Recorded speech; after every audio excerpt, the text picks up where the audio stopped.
Kära vänner, det är dags igen. Jag har förhalat det här och förhalat det här och ännu mer förhalat det här. Av någon anledning. Men det här behöver ut. Och ja, så nu kör vi. Häng med.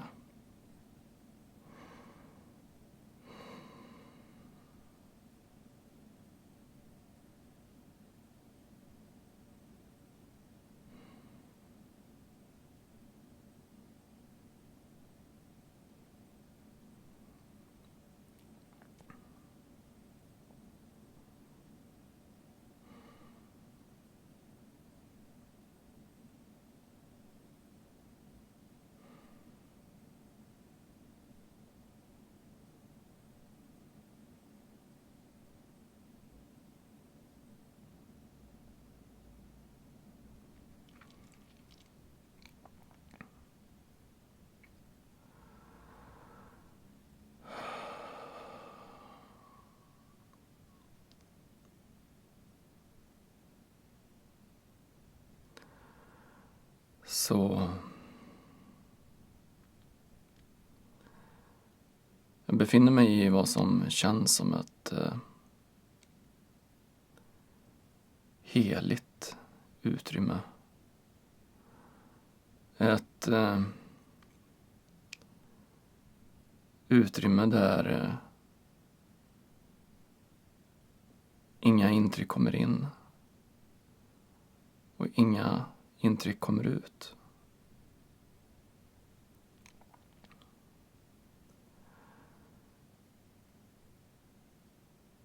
Känns på många sätt som att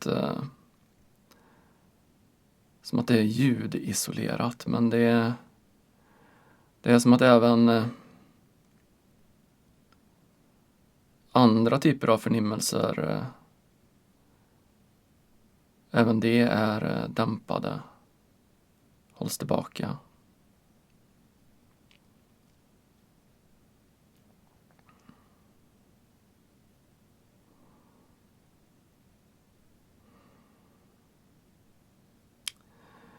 På många sätt så känns det som att jag befinner mig i själva hjärtat av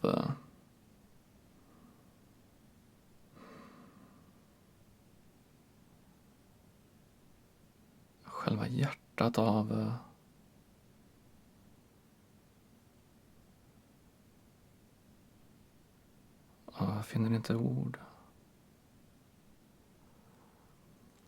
Men när jag tittar mig omkring så är det som att jag står mitt i rummet.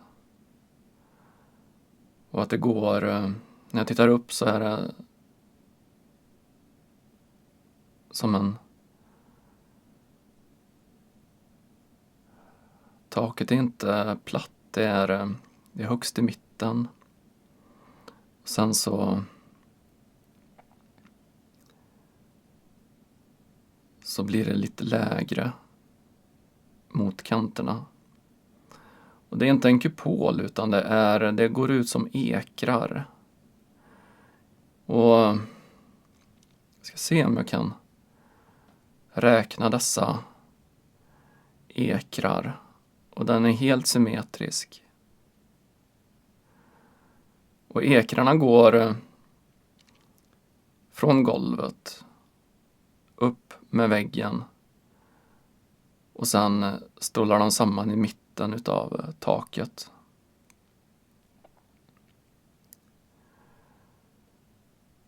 Och dessa ekrar, det närmaste jag kan beskriva dem som är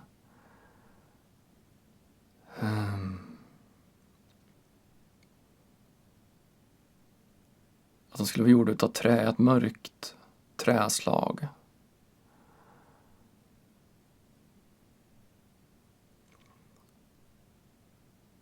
Och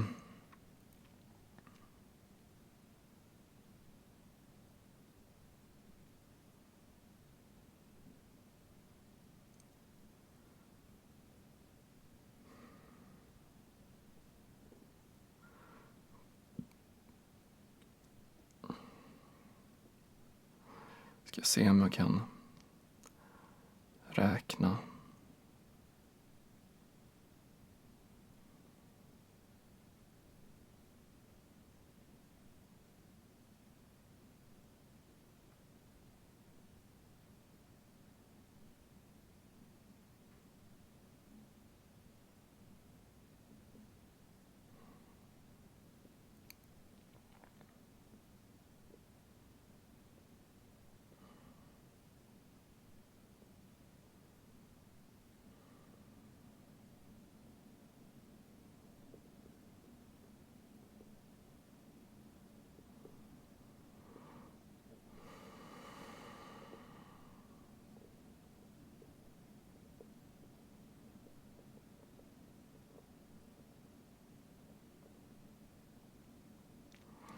Ja, jag får liksom motstridig information.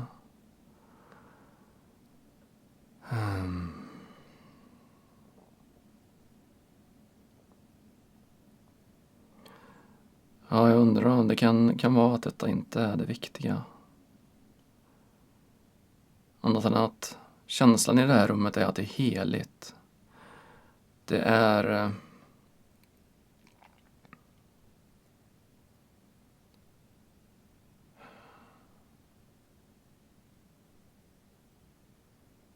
det är fel ord, det är inte heligt, det är varsamt. Det är ett rum för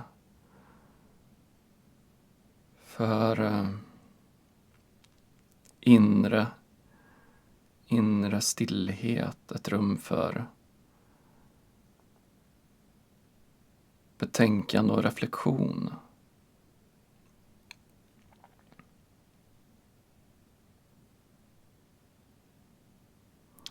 Jag får också en stark känsla av att det här är ett rum som emellanåt fylls. Inte fylls. Det är som att en funktion med det här rummet är att bidra med en miljö till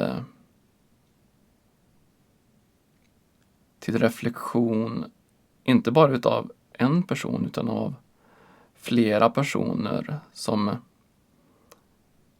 sammankallas till kollektiv reflektion, men ändå individuell.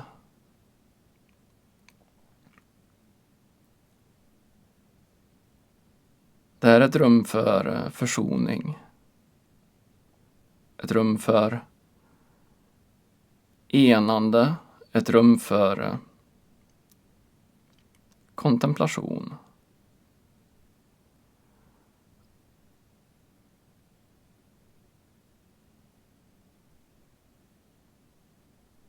Och jag får en väldigt stark känsla av att det här kan fungera som en samling för de människor som har den positionen i Roja samhälle som bidrar med vishet, kunskap, utan att för den saken bidra med sakkunskap. Det här är ett rum för harmonisering, för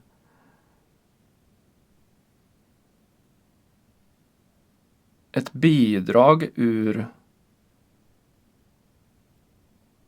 källan.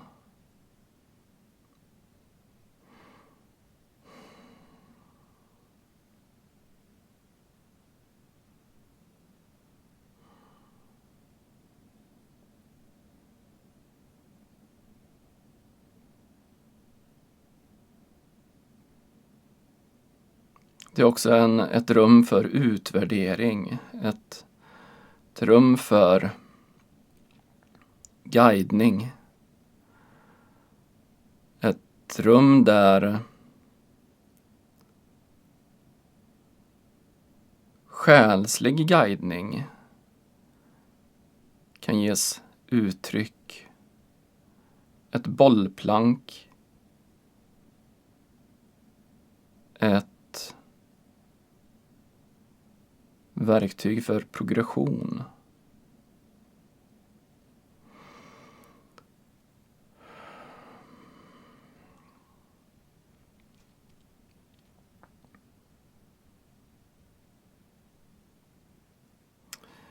Jag får hela tiden siffran 12 till mig. Det är som 12 stöttepelare i form av individer i samhället som håller spacet. Jag får också en väldigt stark känsla och ett intryck av att de här individerna är knutna till individen som söker guidning, som söker bidrag till den egna inre auktoriteten. Som söker kanske en form av trygghet i sig själv utifrån av betrodda individer som är där helt och hållet för den här personens skull.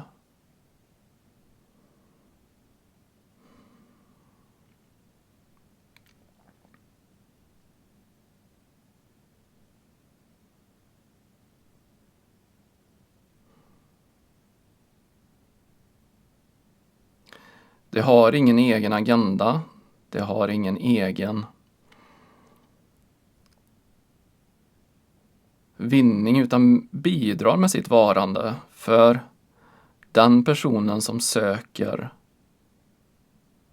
råd. Som det vises råd.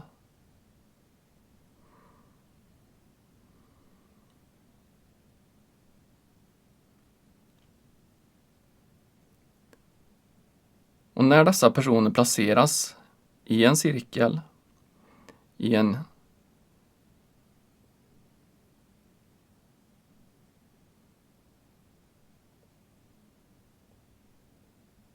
geometriskt utplacerade runt, så är det inte så mycket det som sägs, utan mer hur det känns. Där var och en av dessa individer får sitt unika perspektiv på det som försiggår i den som söker råd.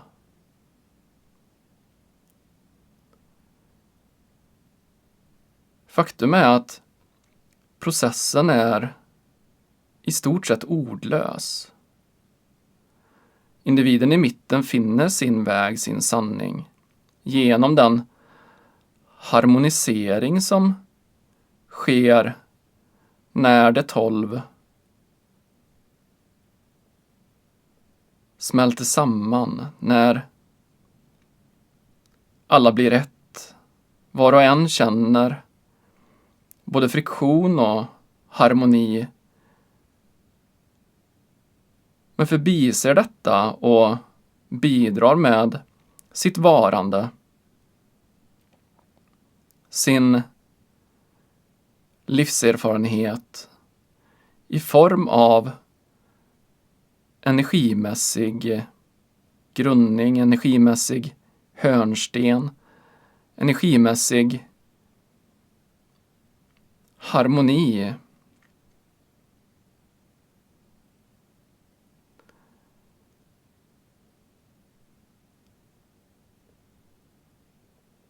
Det är en djup acceptans som genomsyrar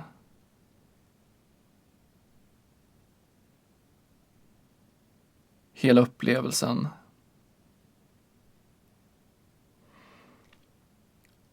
Tack vare denna acceptans så finner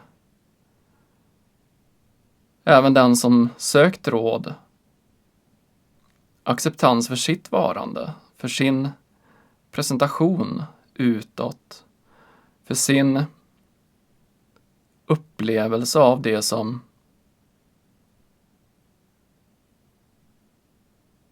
är dennes upplevelse.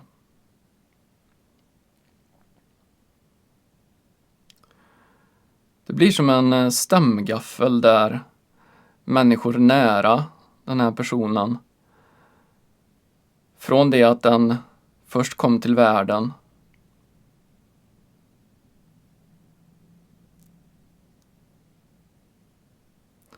fel, det är inte nödvändigtvis när den kom till världen, utan personer som står nära denna människa och som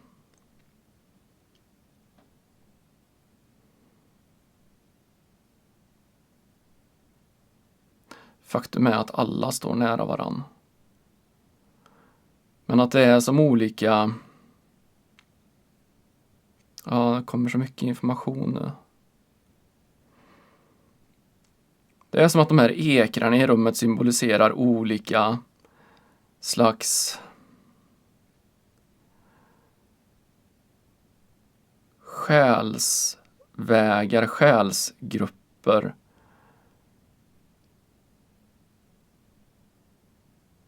Och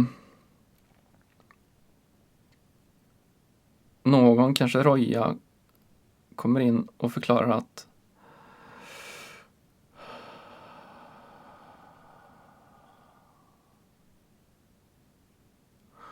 de här olika vägarna symboliserar helt enkelt olika smaker på en helhet som genom denna differentiering kan upplevas. Helheten så som helhet kan inte uppleva sig själv utan att vara differentierad. Och trots att vi i vårt samhälle har en gemensam strävan att bidra till var och ens fulla potential såsom människa, såsom medvetande,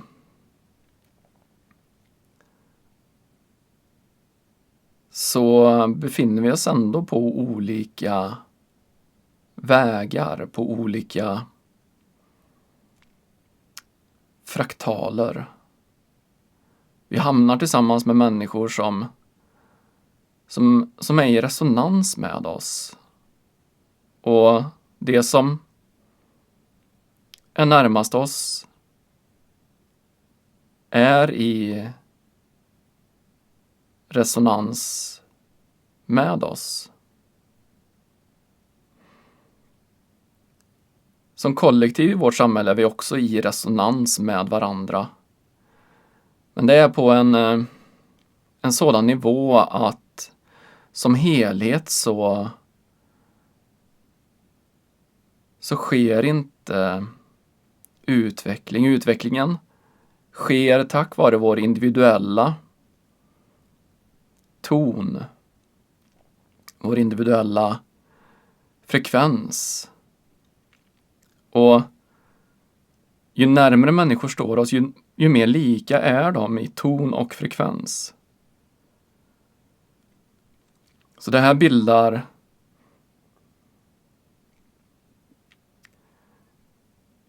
kan man säga fraktaler. Som alla är en del av helheten, men som var och en på något sätt har sin egen resa framåt.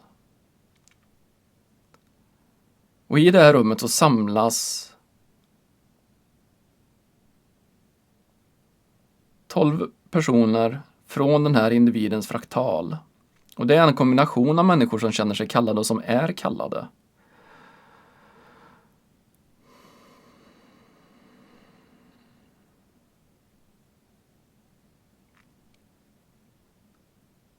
Och alla går in med uppfattningen och strävan att bidra till den här människans självkärlek.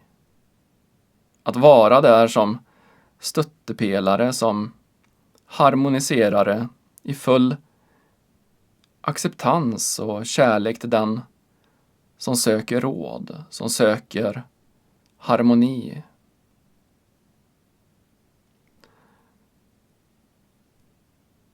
Som upplevelse är detta en väg till att i sig själv känna den potential till självkärlek som vi var och en bär med oss. Att uppleva denna djupa kontakt med oss själva som även i vår värld kan upplevas som svåruppnådd emellanåt.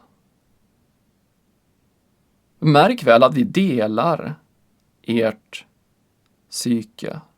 Vi delar den potential till självförakt, självhat, rädsla och så vidare som även ni spelar ut hos er. Skillnaden är förstås att vi från det att vi är i vår moders mage till dess att vi föds och genom hela vårt liv alltid ses som unika. Och vi accepteras för vår unikhet. Detta gör att vi inte är behäftigade med den konditionering som de allra flesta av er bär med sig.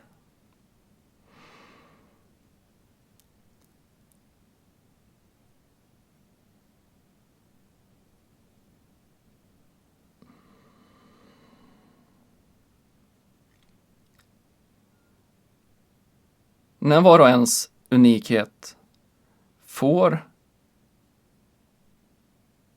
befinna sig i ett hållande och i ett varande som är obegränsat, så blir resonansen mellan oss människor i vårt samhälle oerhört stark. Inte stark så som att vi är beroende av varann, utan stark som sådan att energin blir kraftfull. Du är i ett varande, du lever i ett varande som är helt hållet för att du är du.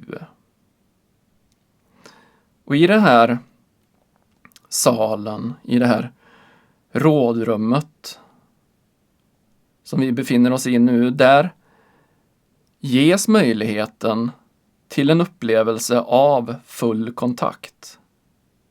Full kontakt med oss själva och ett hållande av den kärlek vi har potential att känna i oss själva, alltid. Och genom att vi får känna den här känslan när vi befinner oss på en plats i vårt liv, i oss själva, där den här kapaciteten, när vi inte tar vara på den här kapaciteten, när vi av någon anledning är begränsade till att känna oss fullt i kärlek, så får den här yttre känslan, det här hållandet i kärlek, oss att hitta hem.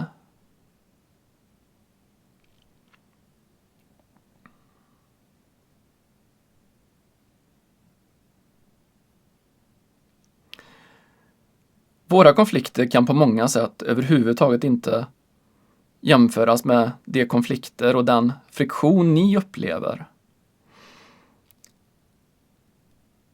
Men det gör inte att upplevelsen för oss är mindre stark.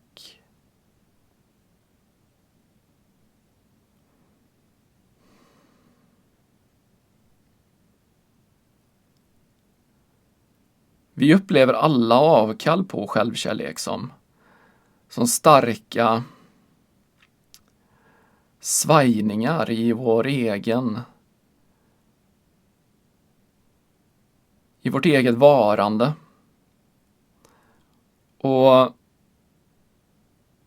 man kan säga att vi är ofantligt känsliga för dessa variationer. Variationer som många av er inte skulle reagera på. Som många av er inte skulle uppmärksamma. Är oerhört starka och kan upplevas som turbulenta av individer i vårt samhälle.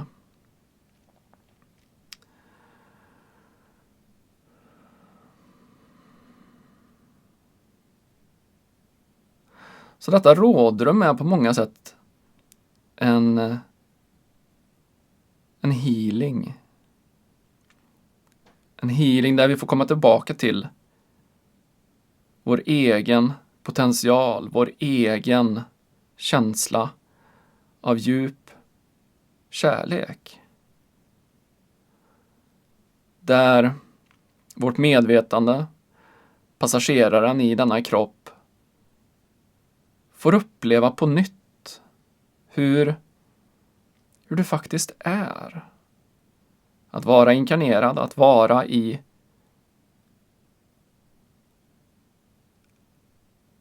linje med den materiella världen, med det varande vi är en dualitet av.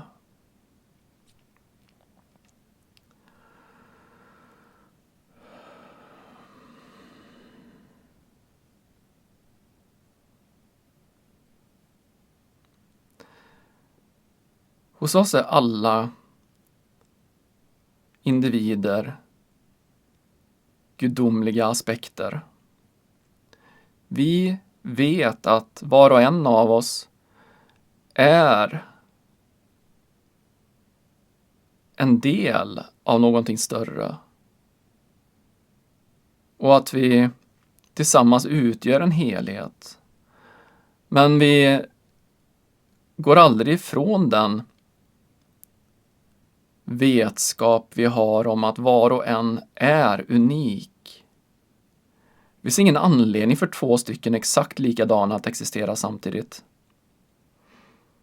Det skulle innebära att passageraren, upplevelsen av den inkarnationen var exakt densamma. Så variation är nödvändig. Variation är nödvändig för utveckling. Ett homogeniserat samhälle stannar upp. Därmed inte sagt att aspekter av samhället är homogeniserat. Vi vet exempelvis vad den biologiska varelsen behöver. Vi vet de grundläggande behoven och vi tillgodoser det. Men vi gör det så långt som vi har innovationsförmåga att göra. Så tillgodoser vi dessa behov på ett unikt individuellt plan.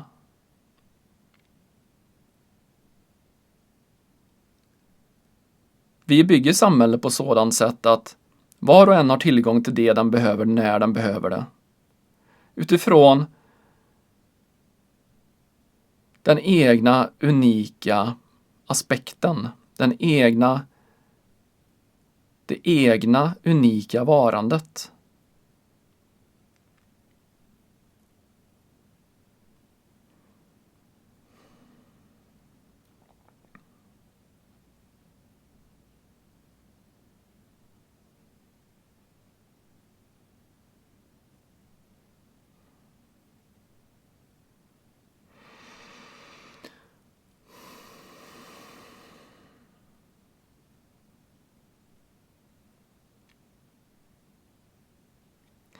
I detta rådrum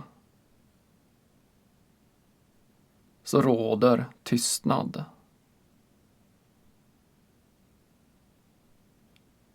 Var och en innan de går in i rådrummet utför en stilla process inom sig där Man connectar med kroppen. Man lämnar vardagen därhän. Man går in som en gudomlig aspekt i ett varande som är rent. Man är där för att hålla spacet, hålla sin ton. Och genom denna ton, denna djupa kärlek till sig själv, så blir det ett samråd, en samklang med den person som är där för att ta del av denna harmonisering.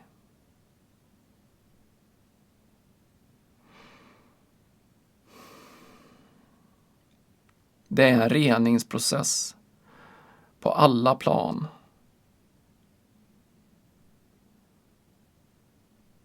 Att veta det, att vilket lidande du än upplever dig ha, så är du hållen. Och du har kapaciteten inom dig att älska den upplevelse du har. Och som hjälp och stöd så finns dina medmänniskor.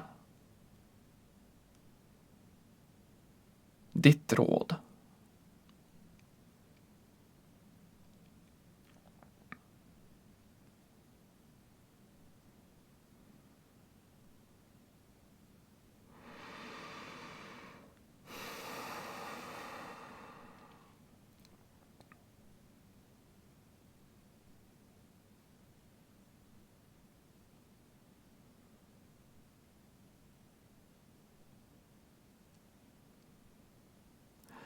Jag blev förevisad hur man som mottagare för detta råd träder in i den här salen ensam. Man ställer sig i mitten.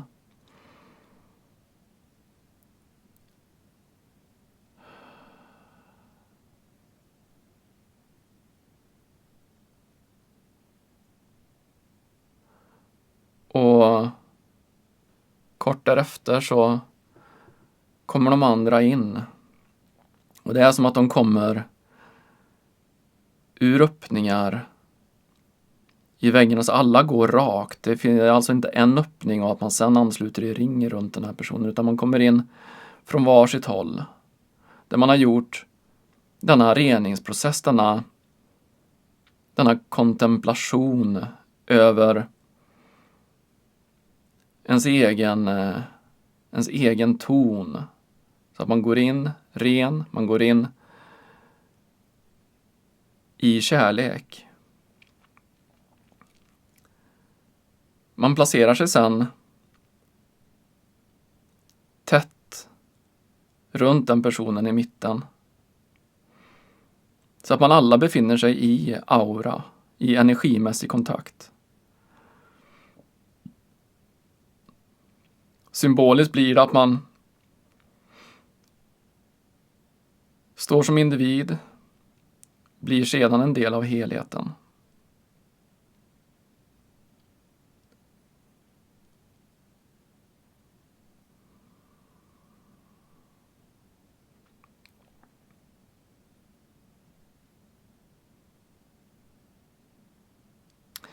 Själva processen är högst individuell. Det normala är dock i vårt samhälle, i vårt perspektiv, att man gör detta i tysthet.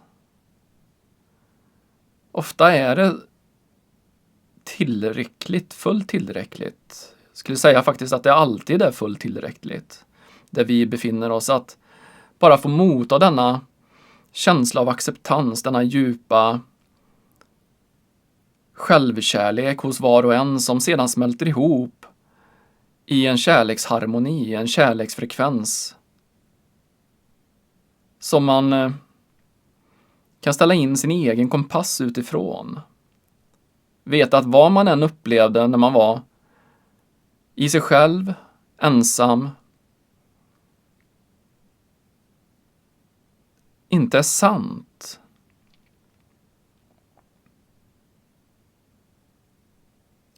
Och tack vare denna identifiering med, eller återinträde i kärleksfrekvensen, så får vi möjligheten att navigera.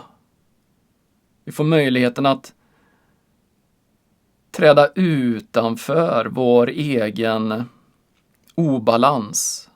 Titta på den objektivt.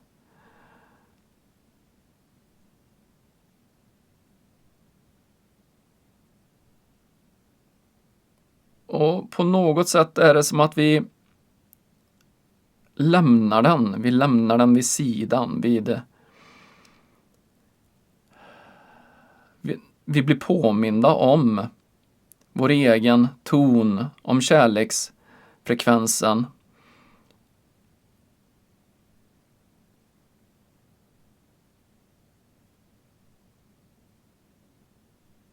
Och läker oss själva.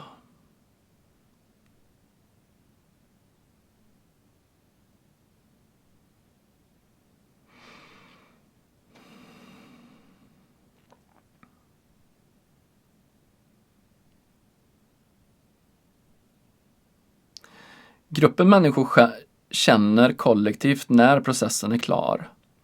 När fluktuationen i kärleksfrekvens inte längre sker.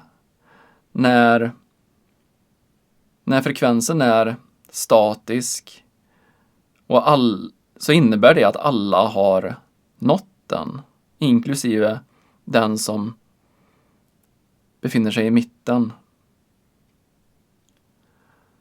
Och det sker ett kollektivt utträde där var och en återgår till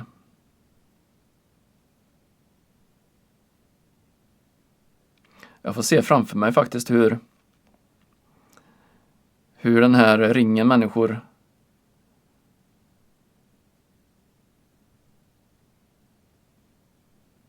roterar. Det är som att de roterar för att uppifrån gå ut ur salen i ett spiralmönster.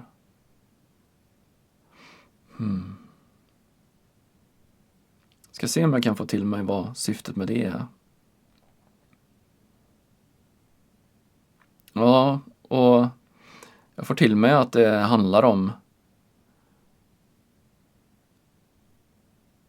att lösgöra den här kollektiva enheten. Att röra om i energin.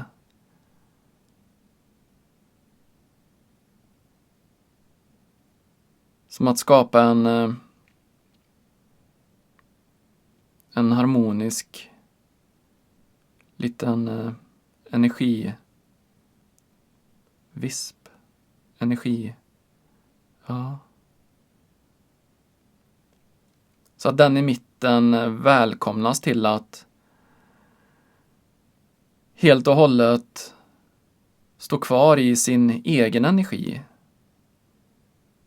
Känna att den är stark och trygg. Att den är grundad i sin självkärlek. Och när de andra har trätt ut så är personen fri att vara kvar så länge den vill. Och när den känner att healingprocessen är fullbordad så träder den ut.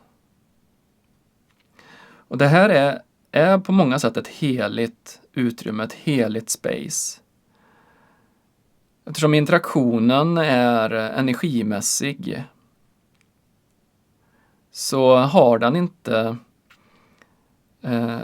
koppling till den materiella världen på det sättet som exempelvis socialt umgänge eller andra typer av interaktioner där ute. Utan syftet är att kunna träda ut i den materiella världen, förankrad i dig själv, i din egen ton och din egen självkärlek. Och utifrån den du är, navigera i ditt liv fast förankrad i din egen unikhet och i din individuella självkärlek.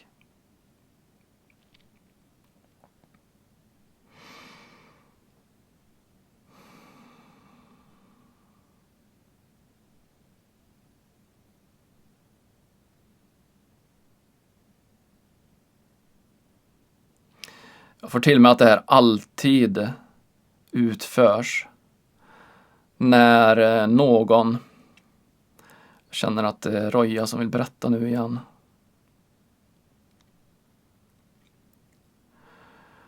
Att detta utförs alltid när någon av oss har varit i kontakt med er civilisation. Er civilisation och den energi som individer i den befinner sig i är så fluktuerande att vi blir på många sätt omskakade av upplevelsen. Det betyder inte att vi på något sätt fjärmar oss från den eller inte vill ta del av den. Men det är som att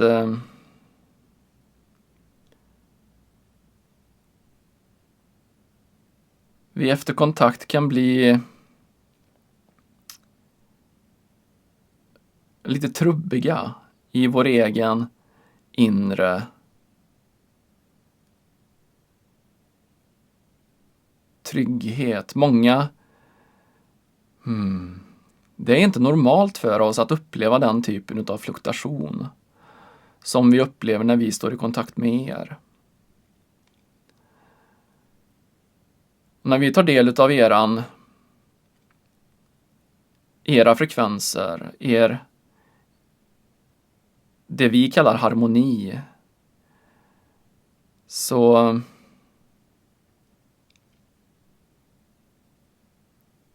blir vi ofta omskakade. Vi blir ofta från att vara väldigt tydliga i vår egen inre guidning så kan vårt system bli lite överväldigat och lite i behov av helande.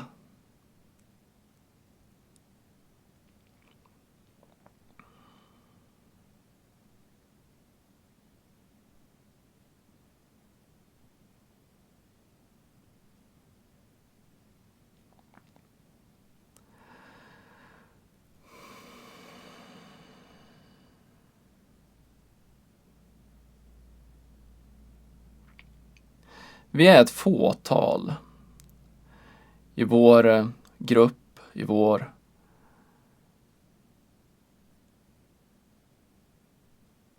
grupp är bättre beskrivning än samhälle i detta fallet. Vi är ett fåtal i vår grupp som är med om kontakt med er. Och anledningen till det är främst individuell nyfikenhet. Att vi är individer som står i kontakt helt enkelt har det som en del i vår livsväg. Som en naturlig del av vårt varande att söka kontakt, att vara intresserad av det som befinner sig utanför det kända.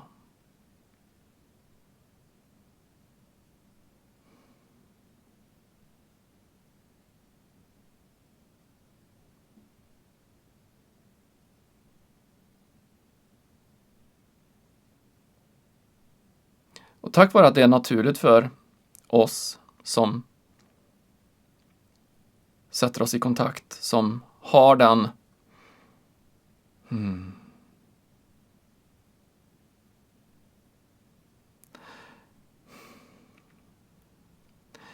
Det är ju ett naturligt flöde. Det är inte någonting vi aktivt gör. Det är inte någonting som jag aktivt gör. Det är en del utav mig. Det betyder också att jag är skapad för det. Att det är en del av mitt liv. Min livsväg. Mitt öde, om man så vill säga. Och det är njutbart. Det är intressant. Det är ett äventyr. Och jag blir själv mer omfångsrik, mer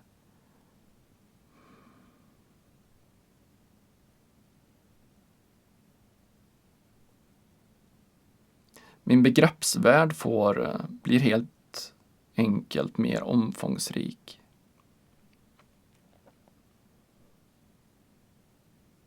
Och för mig är det kittlande.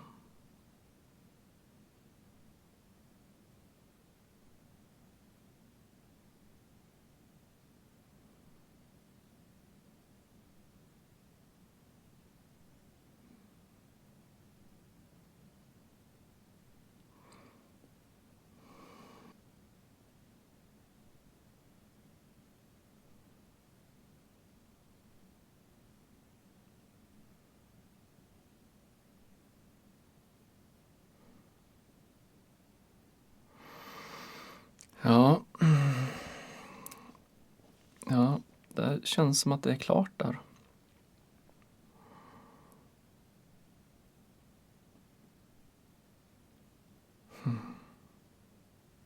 Jag trodde att det var en kort session.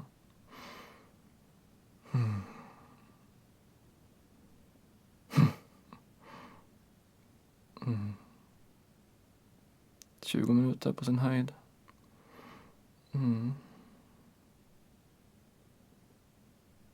Ja.